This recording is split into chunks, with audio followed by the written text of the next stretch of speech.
बिस्मिल्लाहिर्रहमानिर्रहीम। अस्सलाम वालेकुम नाज़रीन, आज के प्रोग्राम के साथ आपका मेज़बान मियां नवीद हाज़िर है। नाज़रीन बताते हैं कि किस तरह जो है वो पाकिस्तान और इंडिया का एक बड़ा टाकरा कहा जाता था, लेकिन जो है वो जैसे मैच हुआ और जिस तरह पाकिस्तान की बदतरीन शिकस्त हुई, इसमें लगता नहीं है कि ये बड़ा टाकरा था। हमेशा जो है वो लोग इंडिया और पाकिस्तान के मैच का इंतज़ार करते हैं कि देखेंगे, और जब बुरी परफॉर्मेंस आती है पाकिस्तान की तो फिर लोग बहुत ज़्यादा मायूस होते हैं। एक मरतबा फिर जो है वो मुसलसल जो है वो, वैसे तो हम इंडिया से हारते हैं, लेकिन मरतबा फिर जो है वो चैम्पियन ट्रॉफी में इंडिया के साथ जो मैच था उसमें बदतरीन शिकस्त, और पूरे मैच में ये नहीं लगा कि कहीं कोई मुकाबला है। अगर आप मुकाबला करके हारते हैं तो फिर तो ठीक बात है कि आप मैच हार जाते हैं, क्योंकि किसी एक ने तो हारना होता है। लेकिन जब मुकाबला नज़र ना आए और आपकी बॉडी लैंग्वेज में बिल्कुल कुछ नज़र नहीं आ रहा था, तो उसके बाद जो है वो जिस तरह आप हारे हैं, आपकी बैटिंग मुकम्मल तौर पर नाकाम, आपकी बॉलिंग नाकाम और आपकी फील्डिंग भी नाकाम, और किसी भी शोबे में आप नज़र नहीं आए कि आप कुछ कर सकते थे। लेकिन जो है वो किस तरह लोग, पाकिस्तान के लोग जो है वो क्रिकेट के साथ लव करते हैं और देखना चाहते हैं, लेकिन बदकिस्मती से अरसा दराज से ही जो ये सिलसिला शुरू हो चुका है। एक दौर था कि जब पाकिस्तान और इंडिया का मैच होता था तो जो पाकिस्तान हमेशा ये मैच जीतता था। उस वक्त की अगर बात करें जिसमें वसीम अकरम, वकार यूनुस और बड़े प्लेयर थे, इमामुल हक, इमरान खान के दौर की अगर बात करें तो उस वक्त भी पाकिस्तान इंडिया को हराता था। लेकिन अब बदकिस्मती ये है कि अब तो जो है हमेशा पाकिस्तान ही ये मैच हारता है। तो टीम की जो है वो बेहतरीन नाकस परफॉर्मेंस के ऊपर जो है लोग किस तरह परेशान है। तो आई अब इस पूरी चैंपियन ट्रॉफी में क्या सूरत हाल है? पाकिस्तान अभी भी पाकिस्तान के चांसेस हैं, क्योंकि 2 मैच तो हम हार चुके हैं, न्यूजीलैंड से मैच हार चुके हैं और बेहतरीन शिकस्त इंडिया से हुई है, जो कि हम चाहते थे कि हम जीतते लेकिन नहीं जीत सके। अब देखते हैं कि अगर मगर करके क्या कुछ बारिश हो के या कुछ दुआओं के साथ भी हम जो है अभी भी पहुँच सकते हैं। अब देखते हैं इसके ऊपर जो है कुछ जो है वो क्या सिलसिला है। एक रिपोर्ट आपको दिखाते हैं, रिपोर्ट देखने के बाद दोबारा वापस आता हूँ। आज न्यूजीलैंड और बांग्लादेश का जोड़ है, लेकिन पाकिस्तान के लिए ये मैच है एक और मोड़। बांग्लादेश जीता तो उम्मीदें जिंदा रहेंगी, न्यूजीलैंड का पलड़ा भारी रहा तो सेमीफाइनल का दरवाजा हो जाएगा बंद। पाकिस्तान के लिए हिसाब किताब मुश्किल, बांग्लादेश का सिर्फ जीतना काफी नहीं, मार्जिन भी बड़ा होना चाहिए। साथ ही न्यूजीलैंड की भारत के हाथों बुरी तरह शिकस्त भी जरूरी है।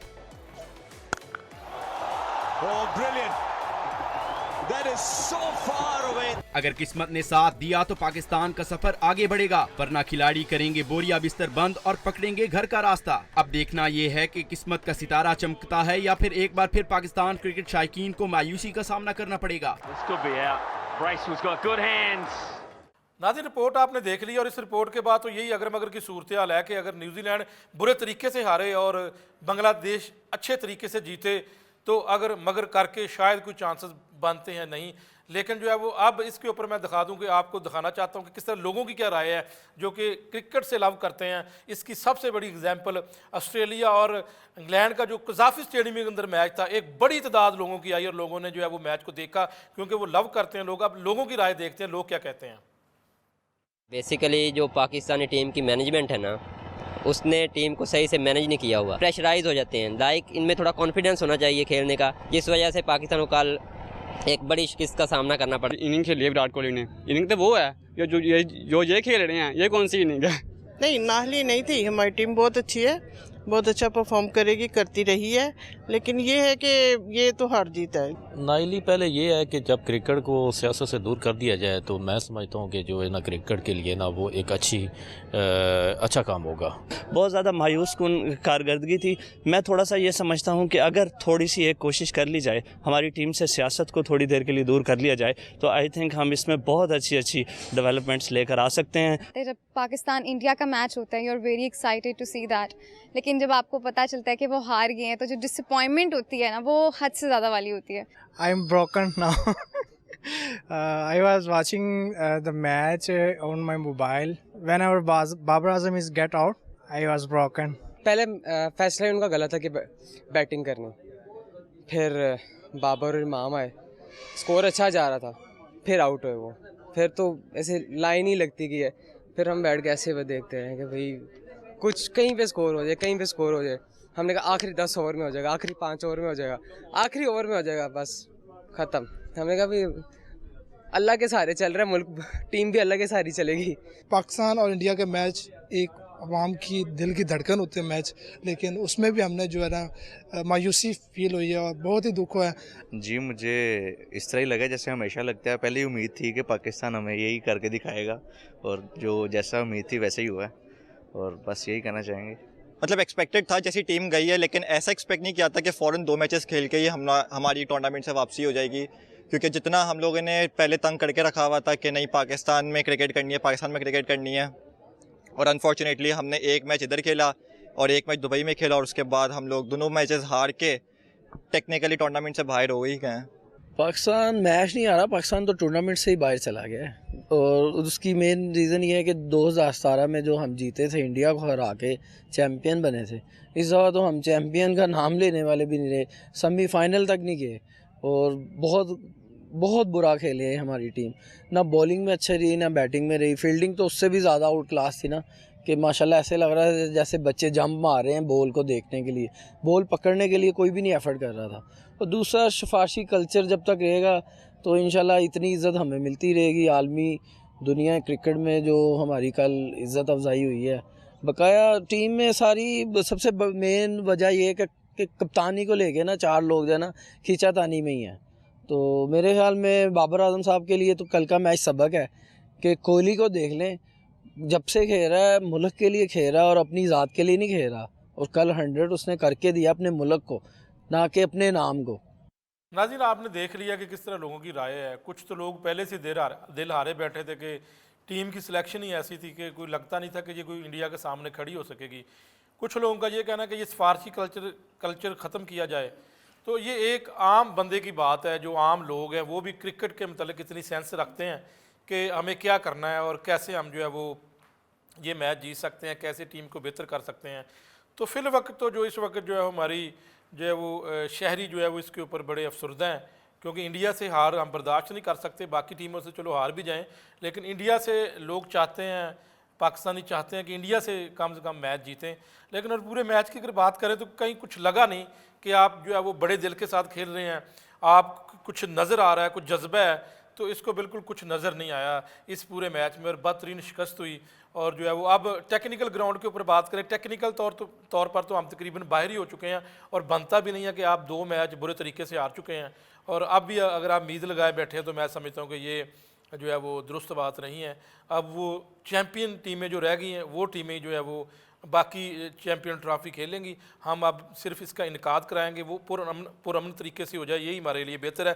टीम की परफॉर्मेंस तो आपके सामने है, तो इसके ऊपर जो है वो आज बात करते हैं कि ये नाकस कारकर्दगी क्यों है, क्या हमारे पास टैलेंट नहीं है, क्या हम टैलेंट लाना नहीं चाहते, असल वजह क्या है, हमारे पास वो वर्ल्ड क्लास प्लेयर क्यों नहीं आते जो इंडिया के पास है, फ़र्क क्या है। तो इसके पास इस हवाले से हम बात करेंगे। वैसे मौजूद हैं चिराग बलोच साहब, स्पोर्ट्स रिपोर्टर हैं, गहरी जो है वो नज़र रखते हैं क्रिकेट के ऊपर, इनसे बात करेंगे। गुलाम मुर्तज़ा साहब हैं, इनसे भी बात करेंगे, स्पोर्ट्स रिपोर्टर हैं और स्पोर्ट्स की बीट बड़े अच्छे तरीके से करते हैं। समीर खान साहब हैं, ये भी जो है स्पोर्ट्स की बीट करते हैं, तज़िया देते हैं, इनसे भी बात करेंगे। तो ये तीनों मेरे गेस्ट में साहब मौजूद हैं। एक ब्रेक लेते हैं और ब्रेक के बाद आकर इनसे बात करते हैं।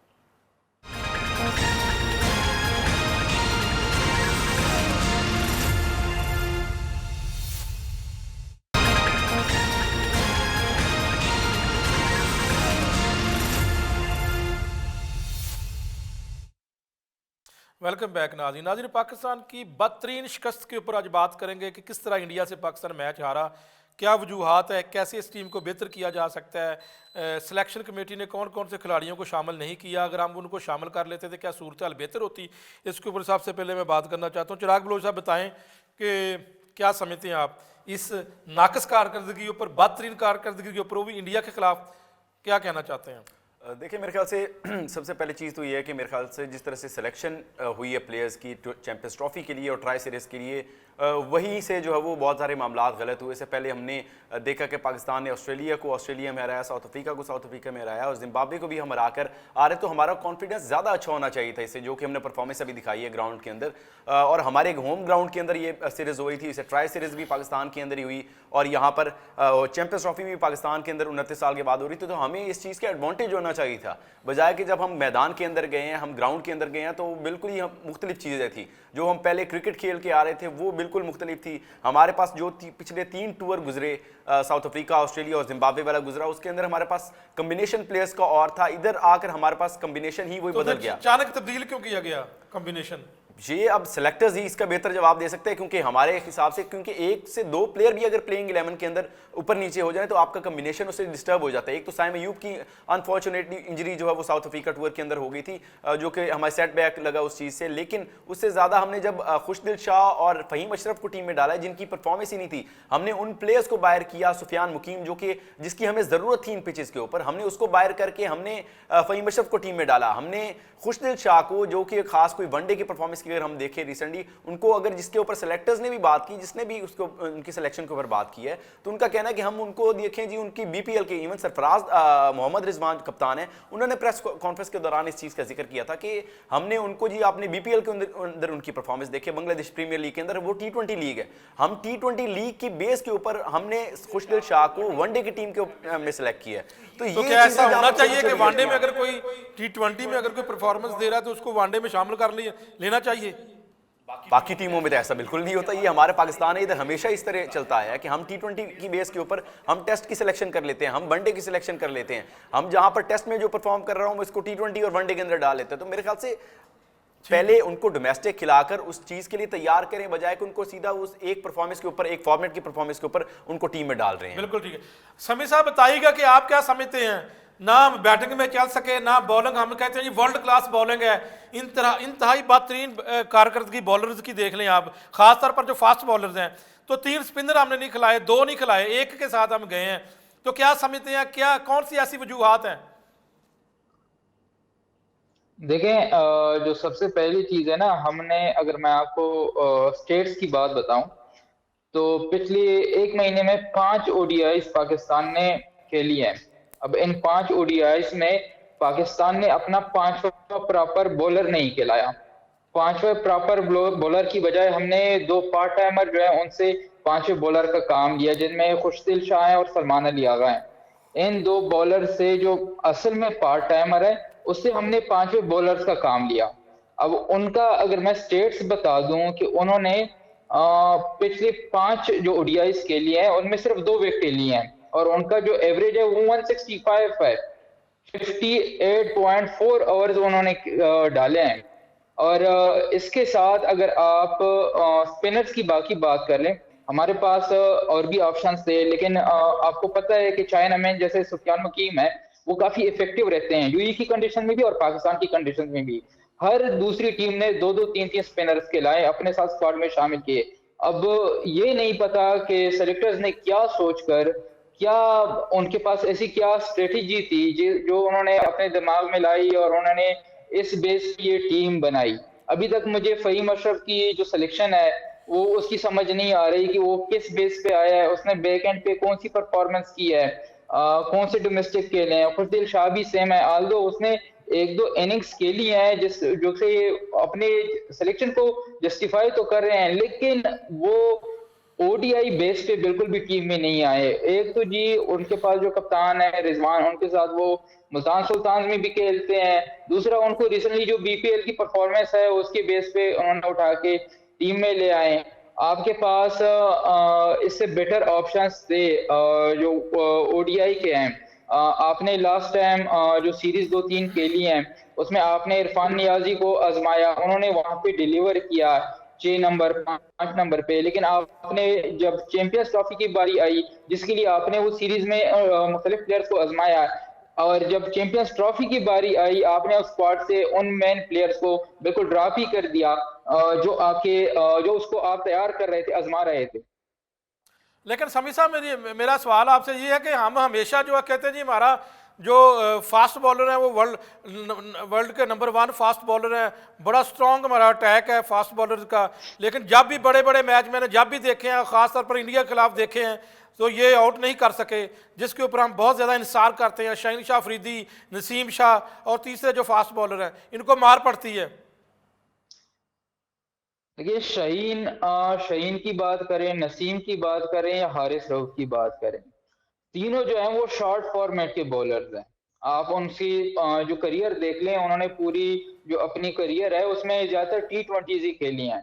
उन्होंने फर्स्ट क्लास या लिस्ट ए मैचेस इतने नहीं खेले हैं जिस पे आप उन पे डिपेंडेंट हो। आप देखें शाहीन अफरीदी जो है वो आपका प्रीमियम बॉलर है। न्यूजीलैंड अगेंस्ट आई थिंक उन्होंने 68 रन दिए थे या 78 दिए थे। अभी कल भी उन्होंने 8 ओवर में 74 रन दिए हैं, यानी 9 अशारिया समथिंग की उसकी इकोनॉमी बन रही थी।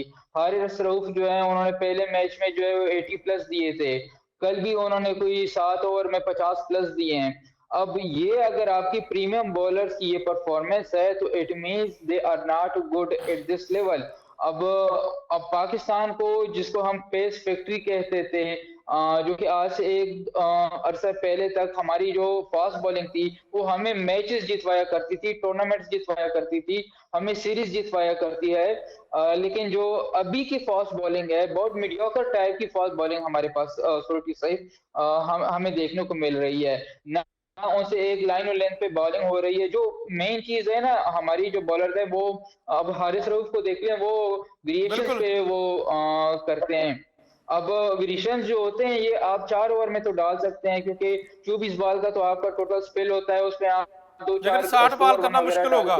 आप बिल्कुल 60 बॉल पे आपको लाइन और लेंथ, आपको हर चीज जो है वो एक्यूरेसी चाहिए। बिल्कुल समी साहब, मैं आपकी तरफ दोबारा आता हूँ। यहाँ पे जो है वो गुलाम मुर्तज़ा साहब को भी साथ ऐड करते हैं। गुलाम मुर्तज़ा साहब ये बताएं कि जो है वो बाबर आजम की बात कर लें, हम उनको किंग समझते हैं, तो क्या उनको कल वाले मैच में जिस पोजीशन पे वो आए थे वो ठीक थी, या उनको जो है मैच की ओपनिंग करवाते, क्या आप समझते हैं?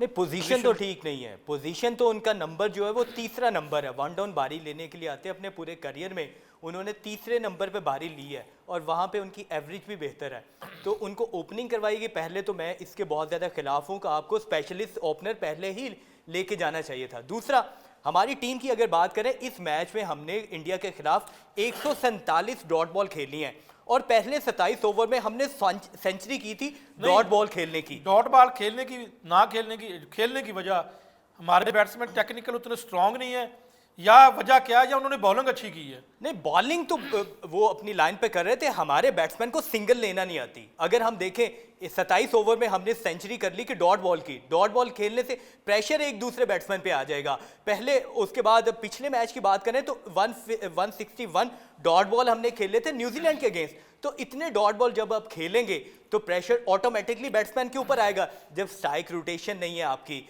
स्ट्राइक रोटेशन नहीं है, उसके बाद आपको रन्स नहीं मिल रहे, तो बैट्समैन ऑब्वियसली शॉट मार के आउट होगा। तो हमें ये देखना है कि हमारा जो स्ट्राइक रेट है, हमारे हम देख लें पहले 3 नंबर जो हैं, इमामुल हक, बाबर आजम, साउथ शकील, तीनों जो बल्लेबाज हैं वो एक ही टेम्पलेट से क्रिकेट खेलते हैं। अगर 3 नंबर आप इंडिया के बैटर की कंपैरिजन करें, रोहित शर्मा, शुभमन गिल, विराट कोहली, पहले 2 ओपनर हैं, उनका स्ट्राइक रेट ही 100 से ज्यादा का है। हमारा स्ट्राइक रेट ही जो हमारे ओपनर्स का है वो 89 मुताबिक जो उनका स्ट्राइक रेट, फिर तो उन्होंने ठीक खेला है। जब स्ट्राइक रेट ही उनका कम है तो वो उनसे हम क्या कहेंगे कि वो 110 का स्ट्राइक रेट से खेलेंगे? यही कंपैरिजन है ना कि जब हम रन शॉट होते हैं। पहले मैच में हमने देखा कि हमने जो सर्कल में 22 रन किए थे, जो बहुत कम है। इस दफा हमने जो 52 किए तो 2 खिलाड़ी भी आउट करवाए। तो इसलिए जो दूसरा पावर प्ले सबसे इंपॉर्टेंट होता है बैटर के लिए, जो 11 से लेकर 40 ओवर के दरमियान, उस पावर प्ले में 4 फील्डर सर्कल से बाहर रहते हैं, वहां पे टीमें ज्यादा रन्स करती हैं। इंडिया का देखा जाए, उन्होंने 159 रन्स किए उस सिनेरियो में, उनकी सेकंड बारी थी। और पाकिस्तान का जो 11 से लेकर 40 ओवर के दरमियान जो पाकिस्तान ने रन्स किए थे वो 131 थे, वो हमने यूटिलाइज ही नहीं किया। एक तो पावर प्ले हम पहला यूटिलाइज नहीं करते, दूसरा पावर प्ले भी बहुत पीछे चलते हैं। आखिरी पावर प्ले में तो हमने हद ही कर दी। आखिरी तो हिटिंग हो ही नहीं रही थी, हमने हद ही कर दी कि उसमें तो बहुत ज्यादा हम लोग पीछे रहे। तो इसलिए हमारे बैटर्स को भी, हमने वो बैटर जो पावर प्ले में हमें अच्छा खेल सके, नहीं कोई टैलेंट है पाकिस्तान में टैलेंट है, बैठा हुआ पीछे टैलेंट के, उनको नए जो हैं लोगों, जो नए प्लेयर हैं उनके पर टैलेंट और उनको ले आए हैं। आपने चैंपियन ट्रॉफी से पहले जिन यंगस्टर्स को आजमाया था वो पाकिस्तान को सीरीज जितवा के दे रहे थे। ऑस्ट्रेलिया में सीरीज जीते, यंगस्टर ने जितवाया। साउथ अफ्रीका में सीरीज जीते, यंगस्टर ने जितवाया। तो वो किधर हैं? वो हमारी सिलेक्शन कमेटी को शायद नजर नहीं आए। हमने एक ओपनर अनफिट होने की वजह से 4 चेंजेस कर दी। जब 4 चेंजेस आप करेंगे तो टीम का कॉम्बिनेशन कहां पे जाएगा? यहाँ पे ज़रूरत थी हमें स्पिनर की ज़रूरत थी, हम स्पिनर नहीं साथ लेके गए। हमारे जो स्ट्राइक रेट बेहतर वाले बैटर चाहिए था हमें ऊपर, लेकिन वो हम अपने साथ नहीं लेके गए। नहीं वो तो कौन कैसे कौन से जीतेंगे? बता दें, नाम भी बता दें, हमें भी पता होगा यार ये बाहर बैठे हुए हैं। आप काफी अरसे से अब्दुल्ला शफीक के ऊपर इन्वेस्टमेंट कर रहे थे, वो आपको एक ओपनिंग में अच्छा स्टैंड दे के जा रहे थे, वो कहां पे नजर आए? साइम अयूब अनफिट हुए थे ना, तो हमें एक ओपनर की जरूरत थी, हमने एक मेकशिफ्ट ओपनर को ओपनर बनाया। बाबर आजम को जिसके ऊपर प्रेशर वो भी ओपनर ही है कि नहीं, प्रेशर आप ओपनर बैट्समैन नहीं, ओपनर नहीं था वो, तीसरे नंबर पे खेलने वाले हैं। अगर उन्हें तीसरे पे खिलाएंगे तो वो अपनी पोजीशन पे वापस आके स्कोर करेंगे। तो इसलिए हमें सबसे पहले तो अपनी पोजीशन ये देखनी है कि अगर जिस पोजीशन पे एक खिलाड़ी अनफिट हुआ तो उस पोजीशन पे दूसरा आना चाहिए। हमने मेकशिफ्ट ओपनर जब गुलाम मुर्तज़ा साहब मुझे ये बताएंगे जो विकेट है जो यहाँ पे विकेट बनाई गई है, पिच जिसको कहते हैं, ये दुबई वाली, ये जो चैंपियन ट्रॉफी हुई है ये तो हम करा रहे हैं ना, तो इसका जो इख्तियार है विकेट बनाने का, पिच बनाने का, वो हमें होता है या कौन बनाता है? ये जो भी आईसीसी का इवेंट होता है नहीं, हम अपनी मर्जी के मुताबिक बना सकते हैं। नहीं, वो ऐसे होता है कि आपके क्यूरेटर्स अपने होते हैं होम नेशन से, लेकिन आईसीसी उसको मॉनिटर कर रहा होता है। आईसीसी की इंडिया को पता था कि उस विकेट के ऊपर 3 जो है वो स्पिनर खिलाने हैं, बिल्कुल। हमें क्यों नहीं पता था? ये बताएं कि किसकी ये जिम्मेदारी थी? यही सिलेक्शन कमेटी की जिम्मेदारी होनी चाहिए कि वहां पे एशियन कंडीशन में, दुबई में, पाकिस्तान में, इंडिया में, बांग्लादेश में, जहां पे स्पिनर्स की जरूरत पड़ती है, स्पिनर ज्यादा इफेक्टिव होते हैं, वहां पे हम लोग स्पिनर ही नहीं लेके जा रहे, एक स्पिनर के साथ जा रहे हैं। उससे पहले हम सुफियान मुकीम को खिला रहे हैं, साउथ अफ्रीका, ऑस्ट्रेलिया में हम 2-2 स्पिनर लेके जा रहे हैं, यहाँ पे हम अपनी होम कंडीशन में एक स्पिनर रखा है। बिल्कुल। चिराग बलोच साहब ये बताएं कि यूएई की अगर बात करें तो यहाँ पर पाकिस्तान ने बेशुमार मैच इंडिया को हराए हैं, और एक वक्त ऐसा आ चुका था कि इंडिया ने यहाँ पर खेलने से इनकार कर दिया था कि इस जगह पर इस वेन्यू के ऊपर भी वो नहीं खेलना चाहते थे, क्योंकि हर दफ़ा हारते थे। शारजा में बात कर ले, बाकी जितने भी जो है वो यहाँ पर मैचेस होते थे। अब क्या हुआ कि ये होम ग्राउंड समझ ले पाकिस्तान का, तकरीबन ये होम ग्राउंड ही, वहाँ पर क्राउड भी पाकिस्तान का होता है, तो क्या वजह है वहाँ पर भी ये जो है वो नहीं कर सके? हम अक्सर कहते हैं कि हमारे लिए वो सेकंड होम था पाकिस्तान से हटके। अगर हम बात करें यूएई की बात करें, जितना भी चाहे दुबई हो चाहे शारजा, हम रीड क्यों नहीं कर सके कंडीशंस को? हमसे अपनी कंडीशन ही रीड नहीं हो रही, हमसे लाहौर की कंडीशन रीड नहीं हो रही, हमसे कराची की कंडीशन रीड नहीं हो रही, हमसे पिंडी की कंडीशन रीड नहीं हो रही। टॉस जीतकर बैटिंग करने का फैसला आप समझते दुरुस्त था? बैटिंग का मेरे ख्याल से दुरुस्त था। मेरे ख्याल से सिर्फ वहां पर एग्जीक्यूशन बेहतर होती, वहां पर पाकिस्तानी बैटर्स ने एक अच्छा टारगेट सेट किया होता तो मेरे ख्याल से प्रेशर डाल सकते थे। पूरे मैच में कहीं आपको नजर आया कि हमने अटैकिंग क्रिकेट खेली है? कहीं भी मुझे ये पूरे मैच के अंदर ये कहीं भी नहीं लगा कि मैच हमारी गिरफ्त में हो, किसी एक मोमेंट भी नहीं लगा ये चीज़। और ये अब मैं अगर इस चीज़ के ऊपर बात करूं, चले 240, अगर मैं 248 वहां पर एवरेज स्कोर आ रहा था दुबई की पिच के ऊपर, तो हमने 242 तो कम से कम कर लिया था। हमारे बॉलर्स को कम से कम इतना तो होना चाहिए था, हमारे बॉलर्स के कम से कम कोई थोड़ा फाइट करते, कहीं हमें लगता कि यार यहां पर लग रहा है कि अगर 1-2 विकेटें निकली हैं तो हमारे पास हमारी गिरफ्त में मैच आ गया है। लेकिन हमें वो पूरे मैच के अंदर माशाल्लाह से कहीं भी ये चीज़ नजर नहीं आई कि हमारे बॉलर्स, अब हमारे प्रीमियम फास्ट बॉलर हैं, हमारे यहाँ जो जुबानी अगर मैं कह दूं, अगर मैं इस तरह वर्डिंग यूज करना नहीं चाहता था, लेकिन मजबूरी है कि ऐसी टीम के बाद हमारे यहाँ कहते होते ना कि बड़ा घर द चौधरी है। हमारी चौधरी जो है वो शाहीन अफरीदी हैं, जिनसे ये आकर हमें उम्मीद है। उन्होंने सिर्फ एक वो लेंथ के ऊपर जो यॉर्कर फुल लेंथ करवाते होते हैं उसके ऊपर रोहित शर्मा को आउट किया है, उसके बाद मुसलसल उनसे कोई आप देखें कि कोई स्विंग या कुछ वेरिएशन उन्होंने इस्तेमाल की हो, कोई, क्योंकि बॉलिंग पिच के अंदर वैसे तो कुछ था नहीं, तो वेरिएशन यूज जब हम खेल रहे थे, जब हम खेल रहे थे तो उस वक्त तो हमारे बैट्समैन हिट कर नहीं पा रहे थे। नहीं माशाल्लाह वो आए हैं। मैं आपको मियां साहब यही बताना वो तो टाइमिंग क्लास की टाइमिंग कर मैं आपको ये बताना चाहता हूँ कि हमारे यहाँ यही क्वालिटी है कि हमारी टीम जब बैटिंग कर रही हो तो यूं लगता है कि वो बॉलिंग पिच है, और जिस तरह से ये बॉलिंग पे आते हैं वो बैटिंग पिच बन जाती है। और मुझे आज तक ये पिछले 2-3 साल के अंदर ये साइकी समझ नहीं आई कि हमारे प्लेयर्स के वो साइकोलॉजिस्ट जो बैठे होते हैं, हमारे पता नहीं उनको कितना पैसा दे रहे हैं हम, वो स्पोर्ट्स साइकोलॉजिस्ट कहाँ होते हैं जब हम कोई रन चेस करने जा रहे हैं तो 320 का, हमारे प्लेयर्स जो है वो डॉट बॉल खेल रहे हैं, उनको कौन समझाएगा? साइकोलॉजिकल गेम होती है ना, तो साइकोलॉजिकल वो साइकोलॉजिस्ट बैठा हुआ है, उसको पैसे दे रहे हैं, उनका कौन ऑडिट करेगा? यहाँ ब्रेक ले लेते हैं जी, ब्रेक के बाद समी साहब के पास दोबारा जाएंगे, उनसे पूछेंगे कि जो है वो क्या सूरत हाल, ये सारी बैटिंग के ऊपर थोड़ी सी बात करेंगे कि जब हमारी बारी आती है तो हमसे हिट नहीं हो रही होती, और जब इंडिया जब खेल रहा था तो ऐसे टाइमिंग हो रही थी, क्लास की टाइमिंग हो रही थी, और लग रहा था कि ये 300 की विकेट है। तो इसके ऊपर अब दोबारा बात कर लेते हैं, ब्रेक के बाद दोबारा वापस आते हैं।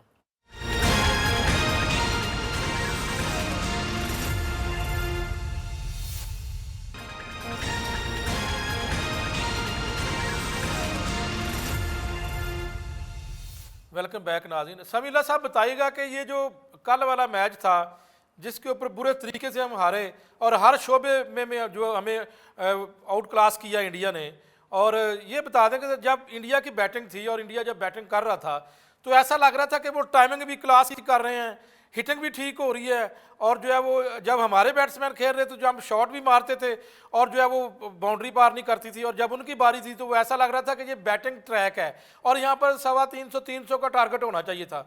तो क्या वजह है, हमें किस चीज़ की अब ज़रूरत है, क्या हालात हम कंडीशन को समझ नहीं सके, कमी क्या है?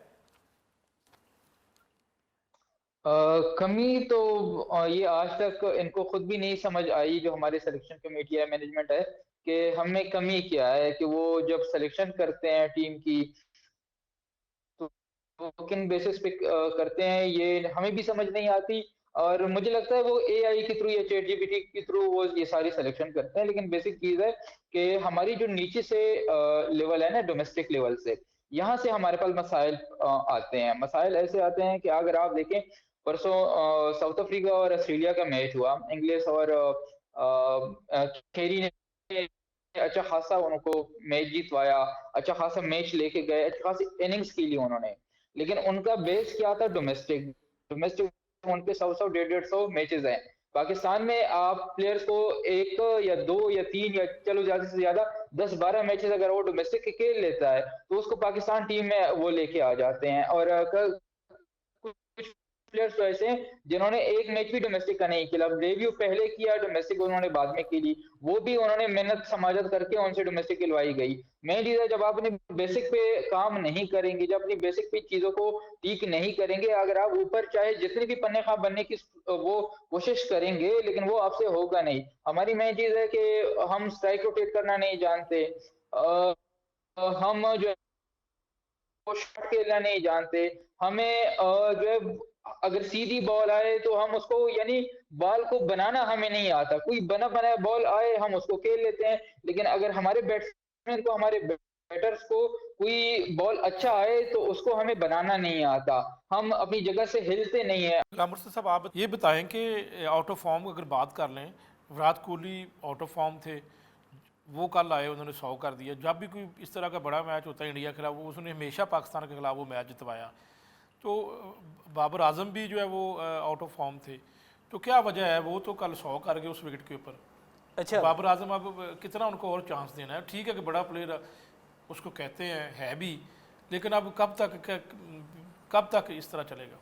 Virat Kohli out of form थे, तो ऑस्ट्रेलिया से हारने के बाद, सीरीज हारने के बाद उनके क्रिकेट बोर्ड ने कहा कि आप लोग फर्स्ट क्लास जाके खेलें।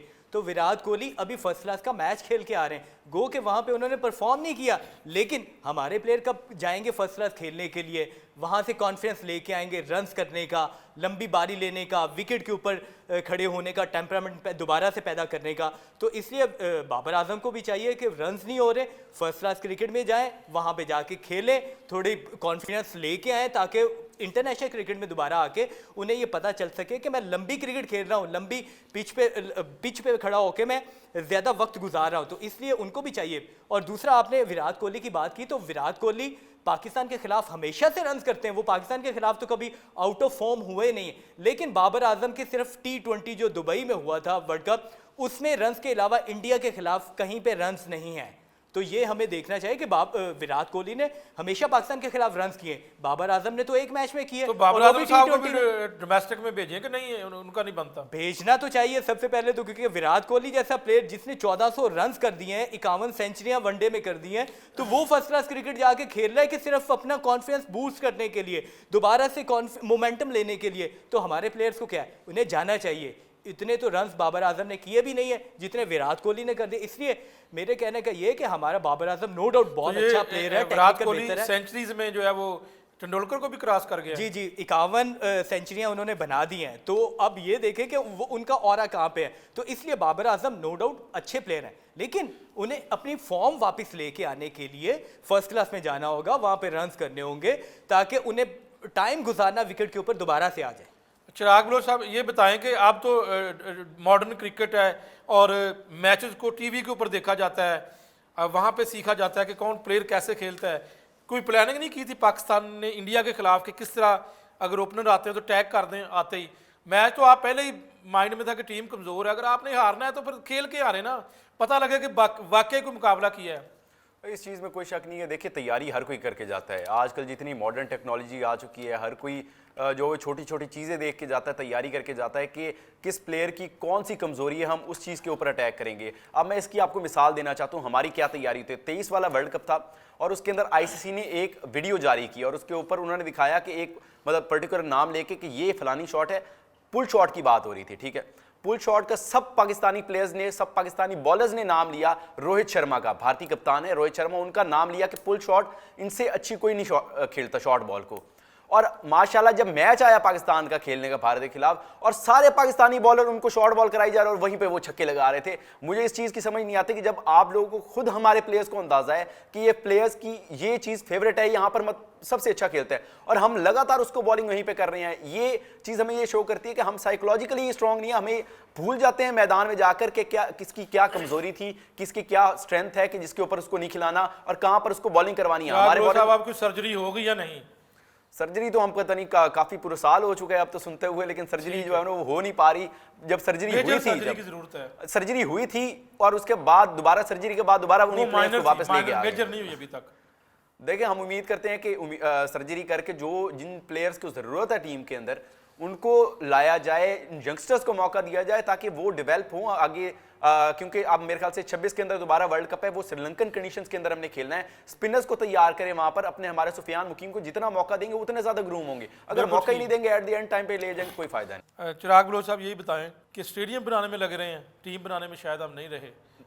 देखिए, मैं तो यही कहूँगा, सबसे पहली चीज़ यह है कि चेयरमैन पीसीबी मोहसिन नकवी ने हमेशा अपनी जो भी प्रेस कॉन्फ्रेंस की उन्होंने जिक्र किया कि मुझे क्रिकेट का नॉलेज नहीं है, तो मैंने इसीलिए जो है वो क्रिकेटर्स को जो है वो हायर किया। उन्होंने पहले डायरेक्टर क्रिकेट भी लगाया, वकार यूनुस के साथ उन्होंने किया, मतलब मुख्तलिफ उन्होंने मेंटोर्स जो है वो किए ताकि उनको गाइड किया जा सके, उनकी गाइडेंस के अंदर जो है वो जाकर टीम को बिल्ड किया जा सके। डोमेस्टिक के अंदर भी उन्होंने लगाए हैं। अच्छा समी साहब, ये बताइएगा कि क्या पाकिस्तान स्टेडियम बनाने में लगा रहा और जो है वो टीम बनाने में उन्होंने शायद इतना ज्यादा ध्यान नहीं दिया? नहीं, टीम बनाने में तो ध्यान दिया, लेकिन जब टीम बना के सामने लाने की बारी आई तो वो बनी बनाई टीम वो पीछे छोड़ गए और एक डमी टीम वो सामने ले आए। आप खुद देखें, ऑस्ट्रेलिया को हमने हराया, साउथ अफ्रीका को इसका मतलब है कि डमी टीम बनाने में ध्यान दिया। बस वो शो ऑफ के लिए आगे लेके आए कि टीम हमारी बड़ी है। और मैं परसों भी देख रहा था, हमारे कोच साहब बता रहे थे कि हम इंडिया को सरप्राइज देंगे, तो इंडिया को पता नहीं कौन सा सरप्राइज उन्होंने देना था। नहीं, वैसे टीम ये सरप्राइज ही था कि जिस तरह हमारे ये सरप्राइज दे दिया उन्होंने, वन साइडेड। हाँ, ये सरप्राइज ही था। बस आप खुद देख लें कि मुझे नहीं लगता कि पाकिस्तान टीम जो है, पाकिस्तान में या लोग कहते हैं ना कि टैलेंट की कमी है या वो है, जैसे आप कह सकते हैं कि इससे बेहतर टीम हो सकती थी। आप कह सकते हैं कि इतना टैलेंट पाकिस्तान में है कि इससे बेहतर टीम हो सकती थी। आप खुद देख ले, हमने ऑस्ट्रेलिया को ऑस्ट्रेलिया में हरा दिया, हमने साउथ अफ्रीका को साउथ अफ्रीका में हरा दिया, तो इट मीन्स कि हमारे पास कुछ था जो हमने ये करके दिखाया, लेकिन वो जो कुछ था उसको हमने उधर ही छोड़ दिया और यहाँ आके नया कुछ सामने जो लेके आए हम, उसमें हम अपनी यानी वो चाल में खुद ही हम फंस गए। बिल्कुल ठीक है। तो अब हमारी चैंपियन ट्रॉफी से हमारी कहानी खत्म है या कुछ चांसेस हैं अब भी? दुआएं कर रहे हैं, अगर मगर माह रमजान भी आ रहा है। गुलाम मुर्तज़ा साहब आप बताएं, अभी कहानी खत्म है? नहीं, अभी आप दुआएं कर रहे थे तो पाकिस्तानी की दुआएं भी जो वो कबूल होती दिखाई दे रही हैं अभी, क्योंकि न्यूजीलैंड और बांग्लादेश का मैच चल रहा है। तो बांग्लादेश के न्यूजीलैंड के 19 रन पे 2 आउट हो चुके हैं और 6ठा ओवर चल रहा है, तो इसलिए बांग्लादेश ने 236 किया था। तो हमें ये सीखने की जरूरत है। अभी चल सकती है, सीन बाकी है। टेक्निकली तो हम बाहर हो चुके हैं, लेकिन अब आज के मैच में ये हो सकता है कि बांग्लादेश आज का मैच न्यूजीलैंड को बहुत बुरे तरीके से वो दोबारा से उसी तरफ लेके जा रहे हैं। हम अगर मगर की सिचुएशन में आ गए। मुझे इससे छोटी सी एक एग्जांपल याद आई, मैं वो याद करवाना चाहता हूँ कि हमारे बड़े लेजेंडरी मोइन अख्तर साहब हैं, उन्होंने एक अपने शो के अंदर दौरान उन्होंने एक जिक्र किया था कि हमारी टीम जो है ना, हमारी हर वर्ल्ड कप के अंदर, हर टूर्नामेंट आईसीसी इवेंट के अंदर ना एक सूरत हाल होती है, और वो ये होती है कि फलानी टीम से हार जाए और फलानी टीम से हार जाए तो हम सेमीफाइनल पहुंच जाए।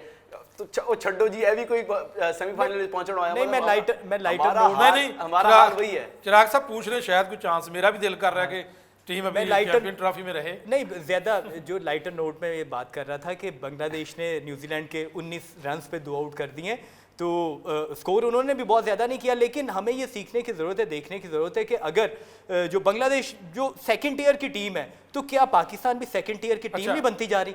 तो ये हमें लर्न करना चाहिए, देखना चाहिए कि बहुत सारी चीज़ें। साहब हम तो 1992 से अगर मगर की सूरत हाल में हैं, ये 1992 में भी अगर मगर ही करते थे। अच्छा, 2022 का हमने T20 वर्ल्ड कप जो खेला, फाइनल भी खेला, तो उसके सेमीफाइनल में इसी तरह पहुंचे थे कि साउथ अफ्रीका मैच एक छोटी सी टीम से हार गई थी, और उसके बाद हम आगे जो प्रोग्रेस कर गए थे, सेमीफाइनल खेले, फिर उसके बाद हमने सेमीफाइनल में न्यूजीलैंड को हराया और फाइनल खेले। लेकिन हमें ये ज़रूरत है कि पाकिस्तान की टीम, हम कॉन्फिडेंट कह सकते हैं कि हम पाकिस्तान की जो टीम अगर मगर की टीम है, अगर मगर अभी तक तो इसी तरह लग रहा है, लेकिन ज़रूरत है काम करने की जिसके ऊपर एतमाद हो। अगर टूर्नामेंट से पहले भी हम बात कर रहे थे तो हम कुछ जर्नलिस्ट बात कर रहे थे। मुझे पता लगा न्यूजीलैंड का जो दौरा आने वाला है उसमें जो है वो एक पोस्टमार्टम होने लगा है, ऐसा है या नहीं? नारा तो पहले भी लगा था कि सर्जरी होगी, अब देखना है कि न्यूजीलैंड जाना है पाकिस्तान ने, तो उसमें सुना है टूर्नामेंट हार के आएंगे, कुछ प्लेयर्स तो चेंज होंगे, लेकिन हमारा ये माइंडसेट तब्दील होना चाहिए कि जब भी बड़ा टूर्नामेंट आता है तो हम पुराने प्लेयर्स को क्यों इंक्लूड कर लेते हैं, जिनके ऊपर हमने काम किया होता है, प्लेयर्स को टीम बनाई होती है, उनके ऊपर क्यों नहीं रिस्ट्रिक्ट रहते। व्हाट अबाउट पाकिस्तानी कैप्टन, क्या समझते हैं कि वो एज ए कैप्टन रिजवान ठीक है? अच्छा, जो सीरीज उन्होंने खेली उससे पहले उन्होंने उसमें बेहतरीन कप्तानी की थी, लेकिन इसमें वो एक्सपोज हो गए कंडीशन। कल वाले मैच में क्या नजर आया कि उनकी प्लानिंग नाकस नजर आई, क्या क्या वो बेहतर कर सकते थे? हमें डॉट बॉल सबसे कम खेलनी, डॉट बॉल कब से खेलनी, और वो भी खेल लेते। उन्होंने 77 बॉल खेले जिसमें 46 रन खेले। सबसे ज्यादा जिम्मेदार तो वही थे। वो पीछे एक डर भी था कि पीछे वो वर्ल्ड क्लास प्लेयर नहीं है जो मिडिल ऑर्डर में आगे जो है वो हमें कुछ कर सकें, इसलिए शायद उनके माइंड में ये बात थी और वो इनको डॉट खेल के आगे चलाते रहे। नहीं, ये स्पेसिफिक एरिया है। अगर आप पहले की बात करें ना, जब 11 ओवर से लेकर 40 ओवर के दरमियान 5 फील्डर बाहर निकाल सकते थे, तब आप कह सकते हो। अभी तो आपके जो फील्डर भी अंदर हैं तो आप चौका आराम से मारते हैं। आपने इंडियन बैटिंग देखी होगी, उन्होंने 160 रन किए हैं जो 11 से 40 के दौरान, तो हमने 131 किए हैं। तो सबसे बड़ा फर्क ही वही है कि जब हम स्ट्राइक रोटेट नहीं करते, सिंगल नहीं करते, जब स्ट्राइक रोटेट करेंगे तो प्रेशर नहीं आएगा। तो ज़रूरी है हमें रना बॉल तो खेलें, जो T20 में हम रना बॉल खेलते हैं, लेकिन वनडे में हम रना बॉल भी नहीं खेलते। चिराग बलोच साहब, कहा जाता था कि बुमराह नहीं है इंडिया का, और जो है वो जब बुमराह नहीं होगा तो हमें फ़ायदा होगा। कल तो ऐसी बॉलिंग उन्होंने की कि ज़रा भी नज़र नहीं आया कि बुमराह है या नहीं। पाकिस्तान ने माशाल्लाह भारत को कोई बिल्कुल भी वो कहते हैं ना कि बुमराह की कमी महसूस नहीं होनी। कल तो उनके जो नए बॉलर हैं वो भी बुमराह ही लग रहे थे। बिल्कुल सही बात है। हमने जिस तरह से क्रिकेट खेली है, हम जब तक डरी हुई क्रिकेट खेलते रहेंगे, हम थोड़ा बहुत खुद को मॉडर्नाइज नहीं करेंगे। जिस तरह से हम कहते होते हैं ना कि खुद को उस दौर के मुताबिक ढालना पड़ता है, अब हमें भी ढालना पड़ेगा, मजबूरी में ही ढालना पड़ेगा। हमें खुद को उस चीज़ के अंदर एडजस्ट करना पड़ेगा। जिस तरह से दूसरी टीमें खेल रही हैं, मैं सिर्फ एक टीम की बात नहीं कर रहे हैं, हम इंडिया की या फिर ऑस्ट्रेलिया की, इंग्लैंड, अब जितनी भी टीमें खेल रही है सभी मॉडर्न डे क्रिकेट खेल रही हैं। सिर्फ हम ही हैं जो पीछे रह चुके हैं। हमें चाहिए कि हमें उसके साथ कहीं ना कहीं बिल्कुल अगर मैच नहीं कर सकते ना कहीं तो हमें करना पड़ेगा। हम अगर 7 के रन रेट पे नहीं खेल सकते दूसरी टीमों की तरह, तो हमें कम से कम 6 के रन रेट पे तो हम खेले सही। हम 5 के पे भी नहीं खेल रहे, हम डायरेक्ट ही जाते हैं तो 3, 3.5, 4 यहाँ पर हमारा रन रेट फिर रहा होता है। कल भी रिजवान और जब सऊद शकील खेल रहे थे, कम से कम हमें फिर ये होना चाहिए ना कि जब हम सेट हो जाते हैं, जब कल बाबर और वहां पर इमाम आउट हुए थे, हमने पूरा इन्होंने 20 ओवर जब ले लिए थे सेट होने के लिए, तो फिर इनका काम बनता था कि वहां से स्टार्टअप करके पूरी टीम को एक जब हिटिंग करने का मौका आया, मिसाल तो जब स्कोर बनाने का मौका आया, जब हिटिंग करने लगे थे रिजवान आउट हो गया, हाँ वो फिर पवेलियन की तरफ चल पड़ते हैं। ये मतलब इस तरह तो टीम नहीं बनेगी। अगर आप नहीं खेलना आता, आपको सिंगल नहीं निकाल सकते, कम से कम सिंगल भी नहीं निकाल सकते, तो फिर मेरे ख्याल से क्रिकेट छोड़ देनी चाहिए। खेल रहे थे साउथ शकील और रिजवान, इनकी सबसे जो फेवरेट शॉट है वो स्वीप मारना है। हम स्वीप ही नहीं देख रहे थे कि जो उनका टेक्निकल रिवर्स स्वीप मारने की कोशिश की है उन्होंने, नहीं एक दो लगी, लेकिन बहुत नाकाम भी हुई हैं, वो हिट नहीं कर सके। रिजवान भी मोस्टली आपको लेग साइड पे खेलते नजर आते हैं, साउथ शकील भी लेग साइड पे खेलते नजर आते हैं। जब आप इस तरह की कंडीशन में जाते हैं कि जहां पे मिडल ओवर्स में खेल रहे हैं और दोनों के पेट शॉट्स स्वीप ही हैं, तो स्वीप क्यों नहीं खेल रहे थे, सिंगल उसके ऊपर क्यों नहीं ले रहे थे? ऑस्ट्रेलिया की आपने अभी जो लाहौर में जो मैच हुआ ऑस्ट्रेलिया और इंग्लैंड का, 350 रन होते हैं, दूसरी टीम के पास 5 ऐसे प्लेयर्स नहीं है कि जो उनके एक परमानेंट मेंबर है, सीनियर टीम का हिस्सा है, जिनकी वजह से वो मैचेस जीतते हैं। लेकिन उनके यंगस्टर्स ने आके 350 रन चेस किए उस जगह पे। उनकी अपनी कंडीशन से ही थी, पाकिस्तान की कंडीशन थी। तो हमारे जो बैटर हैं वो कब करेंगे? समी साहब बताइएगा कि जो स्ट्राइक रेट वाली जो बात है, हमारे जो बैट्समैन हैं इन पे वो एबिलिटी नहीं है कि ये स्ट्राइक रेट 100 के ऊपर खेल सकें या 100 के ऊपर 100 तक खेल सकें। देखिए हमारे जो स्टार्ट के आप 3-4 जो करंट अभी स्क्वाड में शामिल हैं, 3-4 प्लेयर्स जो ऊपर के हैं, बाबर, सऊद, इमाम, रिजवान, ये एंकर प्लेयर्स टाइप के प्लेयर्स हैं। हमारे पास कोई पावर हिटर नहीं है। फखर था, वो भी इंजर्ड हो गया। सैम उससे पहले साउथ अफ्रीका में इंजर्ड हो गया। हमारे पास जो असल में पावर हिटर्स हैं जो कि अच्छा खासा खेल सकते हैं, उनको हमने साइड लाइन किया हुआ है।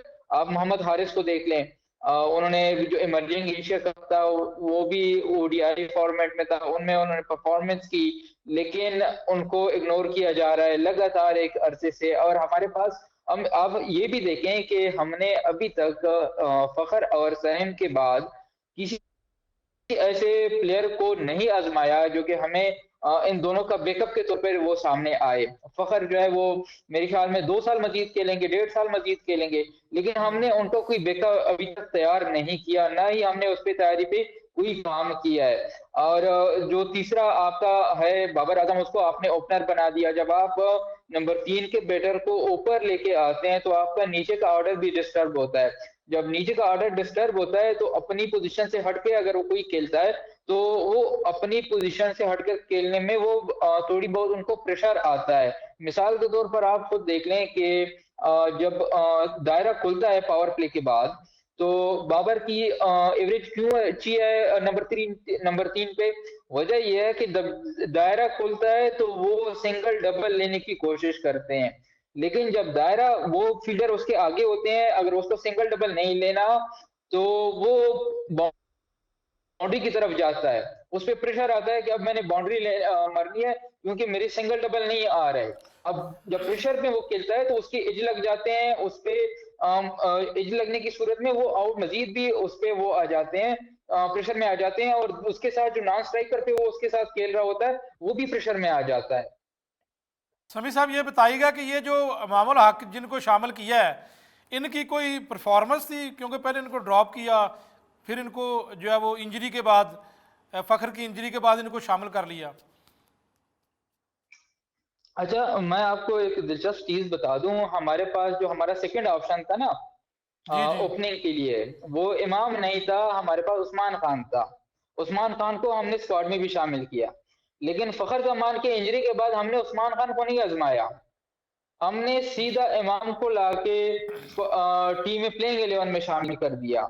मतलब आपके पास जो आपका सेकंड ऑप्शन था उस पर आपने भरोसा ही नहीं किया, और वो बंदा, वो प्लेयर जिसपे आप उसको किसी खातिर में ही नहीं ला रहे थे, हाँ वो उसको आप आजमा चुके थे, और दूसरा आप उसको नहीं लेके जाना चाह रहे थे स्क्वाड के साथ, उसको अचानक से स्क्वाड में ले आते हैं और साथ में प्लेइंग 11 में शामिल कर देते हैं।